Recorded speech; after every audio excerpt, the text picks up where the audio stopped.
Përshëndetje.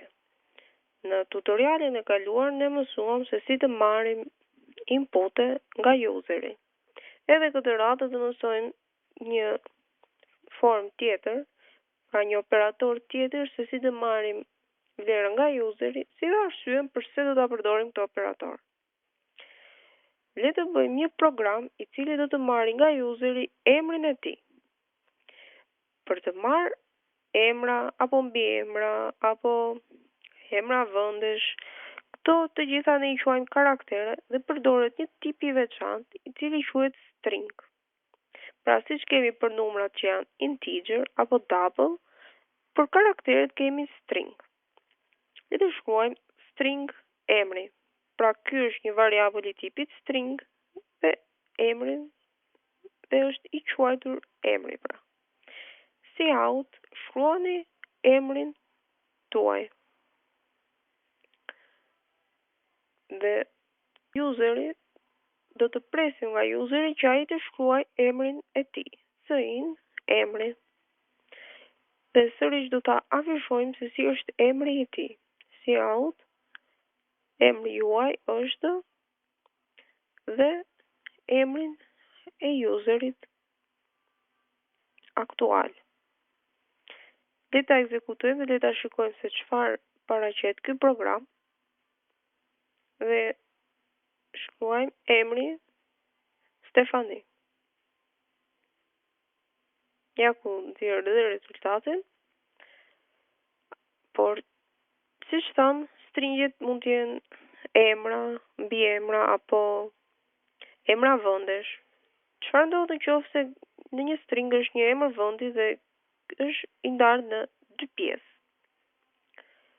Le ta shikojmë konkretisht, për shembull, nëse në vend të emrit ne duam të shkruajmë emrin dhe mbiemrin. Atëherë, në vend të emrit shkruajmë Stefani Toto. Shikojmë që ky operator nuk e nxjerr pjesën tjetër, pasi operatori cin përdor si limit ose si një sinjal për ta kuptuar fundin, ose enter ose space. Pra ose butonin enter ose një hapësirë boshe. Prandaj merr vetëm një vlerë që ne I kemi dhënë. Mënyra për ta anashkaluar këtë, ose le të themi mënyra më e mirë për të marrë rezultate nga stringet është getLine në klapa rrumbullake, cin dhe emrin e variablit që ne kemi vënë emrin. Le të përpiqemi që kësaj radhe të afishojmë komplet emrin të plot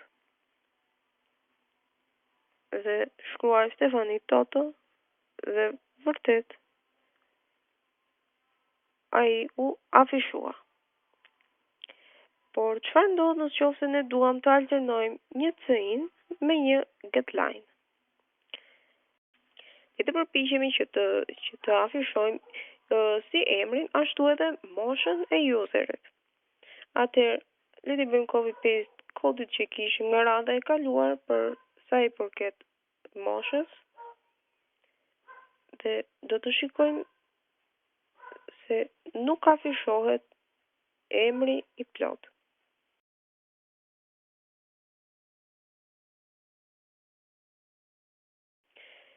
Nëse ne duam që të bëjmë një alternim të cinit me getLine, është një komandë e cila na lejon të realizojmë kudo që të dyja. Dhe ajo është cin.ignore klapa rrumbullake .presje. Nëse kësaj radhe përpiqemi që ta ekzekutojmë, atëherë rezultati shikojmë që është I saktë.